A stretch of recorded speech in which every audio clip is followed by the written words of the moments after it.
anak muda itu out of the box. Mereka tuh sebenarnya sangat agresif dan pengen perubahan. Tapi mereka takut masuk politik karena udah denger politik itu kotor. Tempatnya orang-orang yang udah gak punya kesempatan, udah mentok banget baru nyari duit lewat politik. Udah ada stigma-stigma seperti itu gitu loh. Pertama niatnya harus bersih dulu. Kalau niat kamu bersih, kamu cari lingkungan mana yang bisa mensupport niat bersih kamu.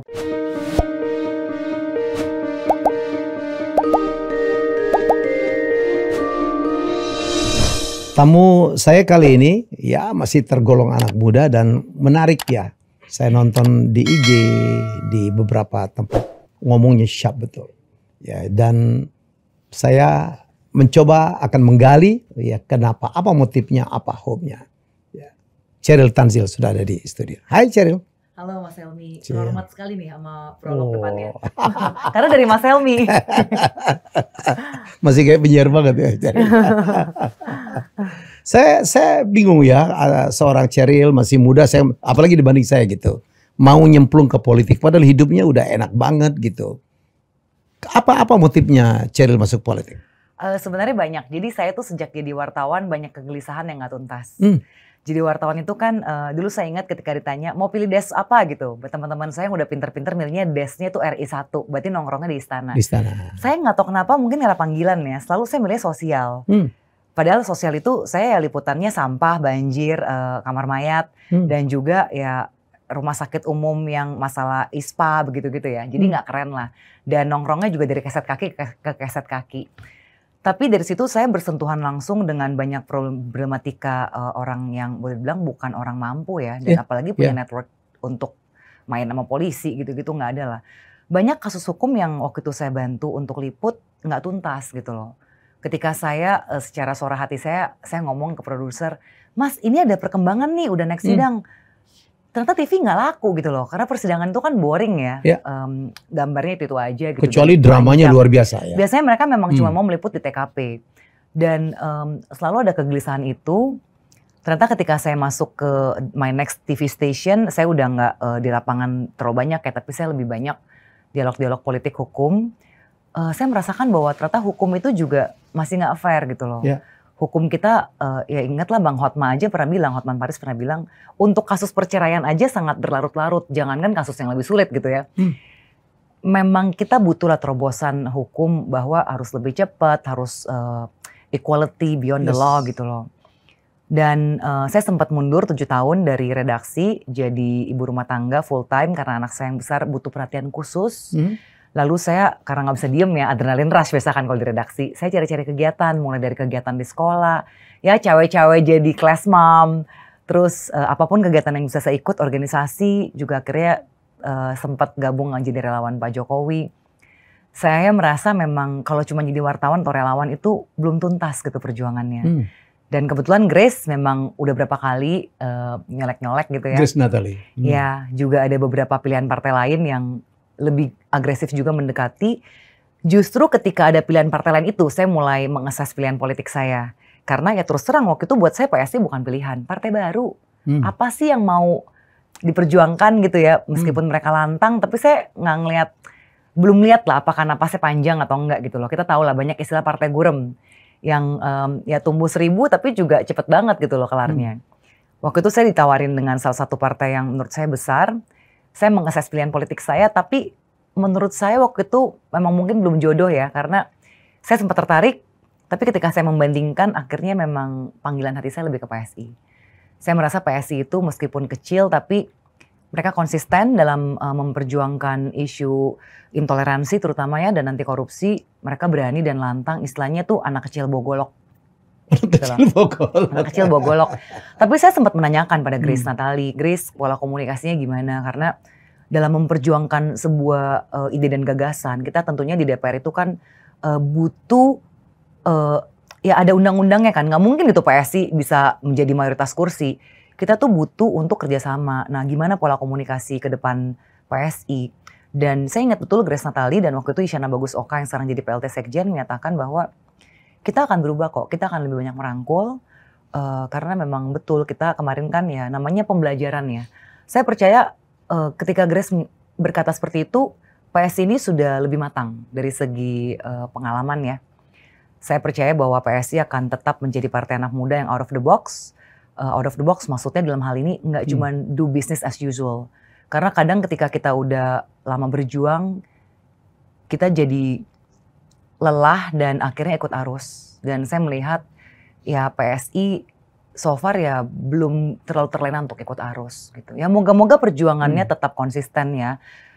Saya di dalam dan saat ini juga berusaha untuk memperjuangkan itu gitu. Kita berusaha memperjuangkan supaya PSI tetap berpegang pada asas. Mereka selalu bilang meritokrasi. Apa tuh meritokrasi? Aku bilang lu jargon banget. Gue aja wartawan baru denger nih meritokrasi. Mungkin saya yang udik ya atau kurang pemahaman politiknya.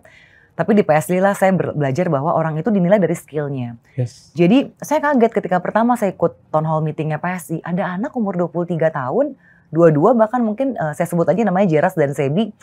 Mereka dengan lantang bisa mempertanyakan kebijakan rapat gitu loh.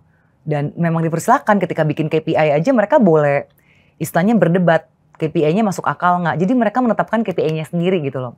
Seperti itulah di PSI gitu. Teman-teman yang muda bisa duduk sama rendah dan berdiri sama tinggi dengan orang-orang yang sudah jauh lebih senior dan sudah makan asam garam di dalam dunia perpolitikan gitu loh. Itu yang saya suka. Moga-moga sih semangat ini terus ada di PSI.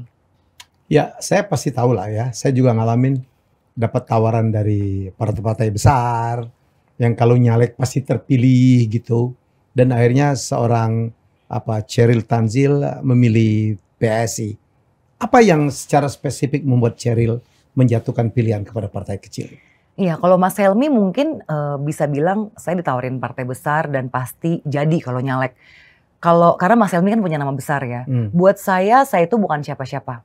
Meskipun ya punya pengalaman sebagai wartawan, tapi saya bukan siapa-siapa dibandingkan ya teman-teman wartawan lain banyak yang lebih hebat. Justru semangatnya begini, di PSI itu yang tadi saya katakan ya, semua orang punya kesempatan yang sama. Asalkan memang punya skill, mereka bisa membuktikan diri, ya punya tempat di partai. Sementara partai lain menurut saya sudah terlalu sesak mungkin. Saya nggak yakin suara saya akan didengarkan. Ini bukan bentuk nggak percaya diri, tapi saya merasa dengan partai yang sudah begitu sesak, biarlah saya memilih tempat saya di PSI, ikut meramaikan PSI dan memperjuangkan PSI supaya menjadi lebih besar dan ide dan gagasan kita bisa ya menjadi sesuatu yang nyata untuk membawa kebaikan untuk orang banyak gitu loh. Saya merasa di PSI ini saya cukup didengarkan, saya bisa betul-betul berkontribusi, memberikan ide dan ide-ide itu ya memang bisa menjadi perjalanan partai kita gitu, ikut menggerakkan roda partai. Sementara kalau di partai-partai lain yang sudah besar, sudah established, ya istilah kasarnya mungkin saya cuma bawa koper orang gitu loh. Ya siapalah saya, bukan artis. Karena beda ya, kalau artis mungkin kan dealnya beda, mereka akan bawa suara. Saya terus terang saya nggak punya uang, nggak punya lah cukup, karena teman-teman senior wartawan udah bilang, lah lu mau maju DKI minimal 10M. 10M lah ya. Ada teman saya anak menteri, dia maju di dapil lain di luar DKI 6M. Tapi sudah bertahun-tahun ayahnya yang seorang menteri pada saat itu udah mempersiapkan infrastrukturnya gitu untuk dia. Saya kan nggak punya privilege itu. Saya datang dari keluarga biasa, suami saya ya pengusaha, ada uang tapi cukup lah untuk anak sekolah, untuk bayar dokter. Tapi nggak siap untuk keluar 10M dengan hasil yang kita belum tahu pasti gitu ya. Saya nggak siap. Dan di PSI ya kita kan disupport dengan ya saya diberi kesempatan jadi juru bicara aja menurut saya itu udah support gitu loh. Karena saya bisa kemana-mana, saya bisa bicara atas nama partai, saya bisa mengeluarkan ide kita apa gitu loh. Saya merasa dirangkul betul-betul lah di PSI. Dan tidak ada mahar ya? Oh nggak ada, karena saya kan udah bilang, saya juga nggak siap kalau bayar mahar ya pasti mundur. Nggak ada uangnya gitu loh. Saya ingat betul ketika saya hanya mempertanyakan aja ke sebuah partai yang sedang penjajakan, bagaimana saya bisa yakin bahwa ketika bergabung dengan partai saya bisa menjalani idealisme saya. Karena saya dengarkan ya semua itu harus bisa dimainkan gitu loh. Harusnya sebuah kebijakan itu istilahnya kalau mungkin di Amerika pork bill gitu ya. Saya sempat tanya dan dengan tanya seperti itu aja yang nawarin udah tersinggung. Oh kalau gitu kita jaga tali silaturahmi aja, masih banyak kok. Dia langsung sebut nama artis A, B, C mau gabung partai kita. Waduh, saya ini masih orang bebas dan saya nggak nyari duit dari partai gitu loh. Udah dijawab seperti itu, apalagi kalau saya sudah bergabung. Jadi saya rasa ya makin mantap waktu itu ikut PSI gitu loh. Karena di PSI ketika saya tanya, oke, gimana gue bisa memperjuangkan idealisme? Gue denger kan kalau di fraksi itu semuanya harus main, harus satu suara. Karena semua kebijakan itu udah ada harganya. Dan mereka bisa jawab dengan ya jawabannya cukup memuaskan saya ya. Kita tahu ada William dan ada Anthony Winsa di DPRD DKI ya so far mereka bersih gitu loh. Oke, saya pernah nonton salah satu konten di mana Sheryl bicara lantang tentang kemuakannya terhadap korupsi yang melanda negeri ini. Seberapa parah menurut Sheryl? Menurut saya memang udah sistemik ya, karena kalau dulu istilahnya gini, dulu zaman Orde Baru ada istilah ini guyon ya, dulu itu korupsi terpimpin. Kalau sekarang itu korupsinya ya kita lihat aja Rafael Alun. Kalau kita lihat dari jabatannya sebenarnya kan nggak fantastis banget, eselon tinggi banget ya. Eselon 3. Nah, tapi istilahnya gini, dengan gaji segitu aja dia bisa keuangannya luar biasa gitu loh. Nah ini kan menunjukkan bahwa memang udah di segala lini, udah ada korupsi gitu loh. Saya ingat ketika di zamannya Pak BTP sempat bagus tuh. Ketika saya ngurus KTP, ngurus kartu keluarga, anak kedua saya baru lahir. Itu saya nanya harga berapa aja, mereka kayak dengan bangga, oh nggak ada mbak. Jadi harusnya kita menciptakan sebuah environment seperti itu. Ketika orang menolak pungli itu malah bangga gitu loh. Ya saya rasa sekarang Indonesia sebenarnya udah makin bagus ya dengan adanya sosial media membuat keterbukaan informasi itu lebih bisa dijangkau oleh masyarakat mana aja gitu loh. Dan ada social control. Yes, dan jadi inilah momentum. Ini ada momentum di mana kita harus ya bergerak untuk anti korupsi. Kalau PSI kan udah jelas ya, kita mau memajukan undang-undang perampasan aset. Dan kalau dari saya pribadi, ini bukan pernyataan partai ya, saya pribadi menyatakan harusnya memang nggak usah dibikin berlaku surut. Jadi kita looking forward. Karena kalau bikin berlaku surut pasti nggak akan ada yang mau menyetujui gitu loh. Karena sistemnya udah ada, sistemnya itu membuat semua orang kalau nggak ikut korupsi itu ya hanya menjadi orang yang dimusuhi oleh komunitasnya gitu loh. Dan sekarang itu kan parah ya, karena koruptor itu ketika keluar dari lapas Sukamiskin misalnya justru diulu-ulukan, dianggap biasa aja, cuma dianggap sebagai korban politik, seakan-akan mereka jadi pahlawan yang hanya dipolitisasi gitu, kriminalisasi. Padahal kan nggak gitu, karena memang sistemnya. Jadi kalau saya melihatnya harusnya undang-undang pemberantasan korupsi, kita harus dorong penyitaan aset, tapi nggak usah dibuat berlaku surut. Kita yang penting looking forward. Dan menurut saya juga harusnya memang menteri-menteri misalnya yang berhasil menandatangani sebuah program, kalau memang programnya kita hitung mendatangkan misalnya pendapatan negara yang lebih besar, hitung-hitungannya kan harusnya bisa ya dihitung ya. Ini harusnya dapat bonus. Jadi kalau sampai menterinya udah dapat bonus segede itu juga masih korupsi, wajar dong kalau semua asetnya disita. Termasuk ya keluarga harusnya ya. Keluarga harus dimiskinkan juga karena kalau memang terbukti ikut menikmati. Karena saya kalau banyak yang komen-komen di tayangan Total Politik ya waktu itu ya saya bicara. Itu banyak yang bilang, wah harusnya hukum mati kayak di Tiongkok. Saya nggak setuju. Karena buat saya yang berhak untuk mencabut nyawa manusia itu hanya Tuhan. Tapi kalau hukuman yang harus diperberat sesuai dengan kejahatan yang dilakukan itu harus. Kita punya hak untuk melakukan itu sebagai manusia gitu. Apalagi keresahan seorang Sheryl ya? Tentang ini sih, tentang intoleransi ya. Karena meskipun ya sekarang sih istilahnya gini, sekarang kan udah K-pop itu udah merajalela ya. Jadi istilahnya orang-orang bermata sipit itu udah nggak ditolak lah. Di kota-kota besar tapi. Bagaimana dengan di kota-kota kecil? Ada dua nih, kalau di kota kecil kadang yang belum terjangkau radikalisasi mereka justru lebih ramah. Karena mereka tuh seperti anak kecil yang polos, mereka nggak memandang warna kulit. Tetapi kota-kota kecil yang pendidikannya masih sangat istilahnya belum merata begitu ya kualitas pendidikannya, ya radikalisasi itu sangat mudah untuk masuk. Saya berapa kali ngomong ke suami saya gitu ya dan keluarga saya, mereka kan tanya, lu mau ngapain sih masuk partai? Apa yang kamu mau perjuangkan? Sebenarnya bukan hanya anti korupsi ya, saya lebih concern dengan pendidikan. Karena saya percaya pendidikan itu jadi kunci.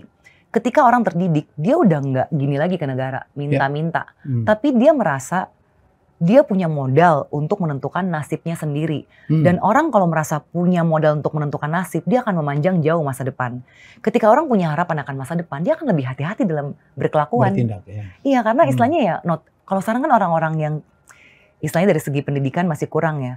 Mereka tuh nothing tulus, diajak demo, mau gontok-gontokan, mau bakar, lebih akan gampang diprovokasi.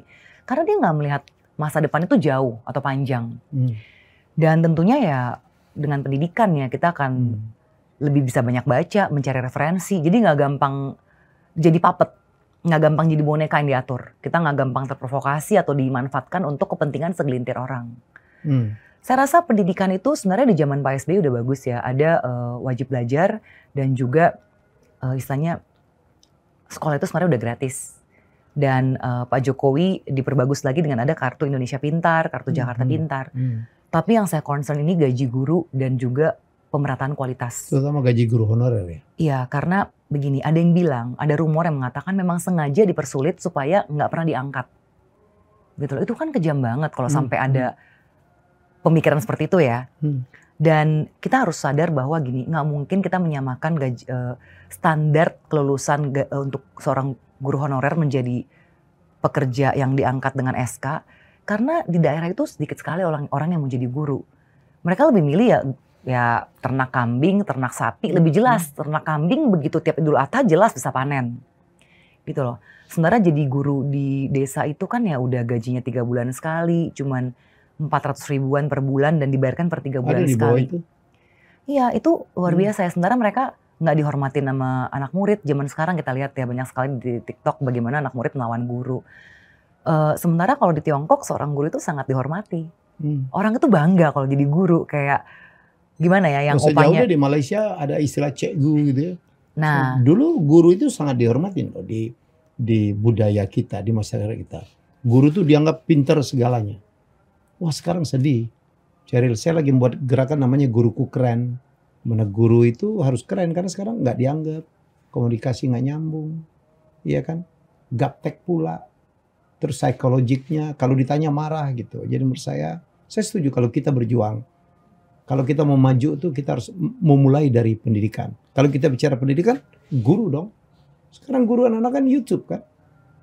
Gitu loh. Jadi menurut saya I'm in gitu untuk itu. Saya percaya banget dengan istilah happy teacher, happy student gitu, happy kid. Karena kalau gurunya aja dia masih harus pikir dirinya sendiri ya. Dia besok makan apa atau listriknya bayarnya gimana.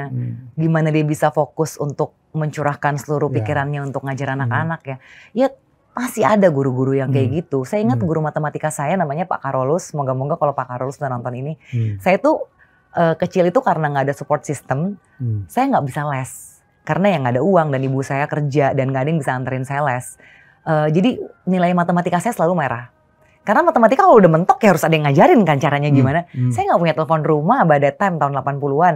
Jadi saya cuma bisa mengcopy anak juara 1 di kelas saya, mengcopy matematika dia tiap pagi. Tapi kan ya tiap tahun kayak gitu akhirnya saya udah istilahnya dablek gitu otaknya ya. Tapi berkat Pak Karolus ketika SMP 3 saya ketemu dia, matematika saya untuk pertama kalinya nggak merah, langsung hitam. Dia seorang Flores dan saya salut banget. Dia udah lama banget ngajar di sekolah Katolik di Indonesia, di Jakarta. Ketika pensiun dia kembali ke Flores. Dia katanya punya harapan untuk mendidik anak-anak Flores. Itu kan luar biasa. Dan saya yakin nggak sedikit orang Indonesia yang seperti itu. Ya, tapi ya kita harus support dong. Negara harus punya sistem untuk support orang-orang seperti ini gitu loh. Cheryl, mengapa menurut Cheryl anak-anak muda harus masuk di politik? Menurut saya gini, karena anak muda itu out of the box. Mereka tuh sebenarnya sangat agresif dan pengen perubahan. Tapi mereka takut masuk politik karena udah denger politik itu kotor.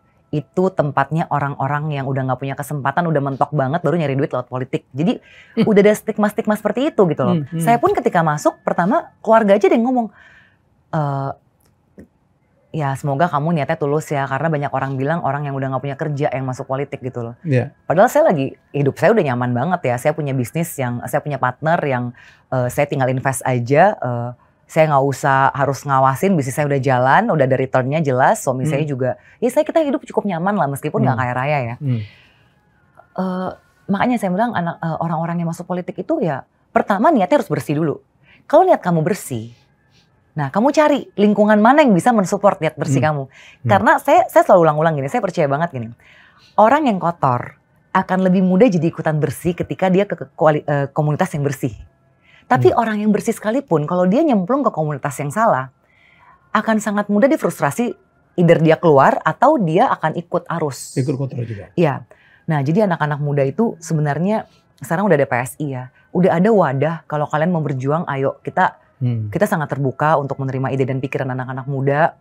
Bahkan ide paling konyol sekalipun. Kadang saya juga greget di PSI ini begitu egaliternya. Jadi ada istilah gini, kita ini anak muda, kita yang penting bergerak.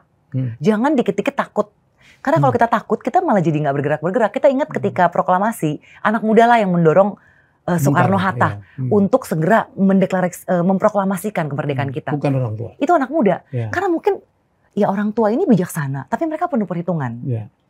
Ya anak muda sekarang saya yakin mereka juga bukan yang nggak bijak, karena arus informasi sangat mudah untuk mereka mencari ilmu dari luar negeri, dari belahan dunia manapun. Mereka tinggal Google, asal rajin belajar, baca jurnal bisa.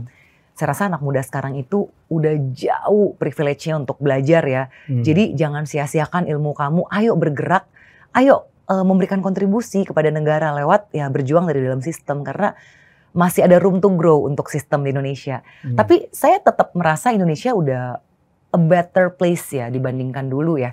Jauh lah, jauh banget. Salah satu, saya mau cuplik salah satu pidato politiknya Dewan Pembina kita, Pak Jeffrey Giovanni ketika ulang tahun PSI yang ke-8. Dia bilang bahwa dulu ketika saya ke Singapura itu serba salah. Kalau saya pakai baju mewah dibilang ya kamu dari Indonesia ya, oh pantas aja pasti lo koruptor. Tapi kalau kita pakai baju sederhana dibilangnya ya wajar aja dari negara miskin. Tapi sekarang kalau dia di Singapura dia merasa sederajat karena orang wah dari Indonesia. Semua orang tuh berlomba-lomba untuk masukin bisnis ke Indonesia gitu loh. Kita ini kan big market dan potensinya banyak banget. Dunia kreatifnya pun bagus gitu loh. Dan bahkan beberapa teman-teman saya yang lulusan Tiongkok, mereka udah mulai mau jualan dari Cina gitu. Maksudnya jualan dari Indonesia ke Tiongkok. Dan kalau bisa mereka yang bawa produk Indonesia untuk ke Tiongkok gitu loh. Jadi opportunity itu ada gitu loh. Menurut Cheryl penting ya anak muda peduli dengan politik ya? Menurut saya penting dan tidak harus ikut partai, tidak harus. Karena kontribusi bisa dalam segala hal. Tapi paling nggak melek politik. Melek politik dalam hal apa? Kalian jangan sampai salah memutuskan pilihan. Apalagi kita kan udah mau pemilu ya. Jangan sampai karena kita skeptis, kita nggak peduli, kita golput. Atau milih sembarangan. Atau cap-cip-cup. Atau cuman ikut, yaudah deh rumah ibadah gue bilang ini, yaudah deh gue coblos ini aja. Karena katanya kalau pilih yang ini nanti suaranya hangus. Atau kalau pilih yang ini berarti saya nggak peduli sama agama saya. Jadi kita jangan cuman membeo atau cuman ikut-ikutan. Apalagi kan kalian anak muda yang cerdas ya. Gengsi dong, masa cuman ikut-ikutan. Harus tahu, tinggal di Google aja, pelajari track record dari siapapun yang kalian pilih. Ya, saya kemarin dalam beberapa podcast mengatakan, saya juga orang yang muak banget dengan korupsi ya di Indonesia ini. Jadi untuk menstop korupsi itu harus mulai dari diri kita. Mulai dari milih dewan ya, mulai dari milih kepala daerah. Jangan mau disogok lah. Lu nggak suka korupsi tapi lu nya korup ya kan? Saya bilang lu dibayar 200.000, 100.000 untuk masa depan lu tergadai 5 tahun tuh. Ya kan kita lihat ada kepala daerah yang seenaknya, yang infrastrukturnya nggak diurusin atau melakukan hal-hal yang membuat saya sih waduh kok segitunya nggak peduli gitu. Karena saya pikir orang ini menang, udah beli tuh. Suara kita udah dibeli. Apa sih artinya 100.000 5 tahun? Setahun 20.000 loh. Saya bilang sehari 70 perak loh dan kita tergadai. Jadi kalau saya nih, kritik me if I'm wrong, Cheryl, kita harus mulai memberantas korupsi dari diri kita. Setuju? Iya, saya setuju banget. Dan budaya nyontek itu kan sekarang banyak yang bilang itu kan bagian dari street smart. Ya menurut saya itu enggak. Jadi memang saya percaya banget sih benerin dulu kualitas pendidikannya. Karena orang yang berpendidikan dia akan gengsinya tinggi. Dia akan malu kalau terima duit 300.000. Ya 3M mungkin masih mikir-mikir ya, tapi 300.000 gitu loh. Jadi kalau apa yang Bro Helmi katakan, itu karena kita terdidik. Tapi orang-orang yang dia mungkin cuma lulusan, ya mungkin lulusannya S1, tapi S1-nya juga kualitasnya kita nggak tahu ya. Ya buat mereka terima segitu masih, ya mungkin masih mau gitu loh. Karena kualitas pendidikannya. Saya selalu mengatakan negeri ini menjadi kurang sejahtera, dilewati oleh negara-negara kecil, negara-negara yang kadang-kadang tidak punya potensi alam dan sebagainya, justru karena kita korupsinya merajalela all ini, korupsinya berjemaah. Mau berbisnis sulit sekarang, ya kan? Mau di pendidikan juga mahal-mahal sekarang. Ya APH pun udah mulai kena, polisi kena, kejaksaan kena, hakim kena, kesehatan dikorup, infrastruktur dikorup. Kita mau ngapain? Jadi saya pikir saya setuju banget ya teman-teman yang muda-muda, ayo kita fight perubahan. Dan percaya nggak kalau perubahan itu harus dilakukan dari dalam sistem ya. Betul. Karena semua apa yang mengatur hidup kita sehari-hari, aturan-aturan, perda, PP semuanya dilahir atau undang-undang semua dilahirkan dari proses politik ya. Iya. Betul. Itu sih makanya sayang sekali ya kalau ada stigma-stigma bahwa berpolitik itu pasti kotor gitu loh. Menurut saya sih ya bagus ya anak-anak muda sekarang kan banyak yang bikin podcast, mereka juga udah mulai melek politik. Lihat tapi gini, tolong jangan cari referensi dari satu tempat. Tapi kalau bisa ya perbanyaklah referensinya, jangan hanya mendengarkan dari satu podcast gitu. Karena ya kita buka-bukaan aja podcast kan juga ada yang dibayar gitu loh. Ada yang dibayar juga atau mungkin ada pilihan pribadi dari owner podcastnya gitu loh. Jadi cobalah anak-anak muda, aku percaya gini, belajar bahasa juga sangat penting ya. Karena komunikasi bukan bahasa.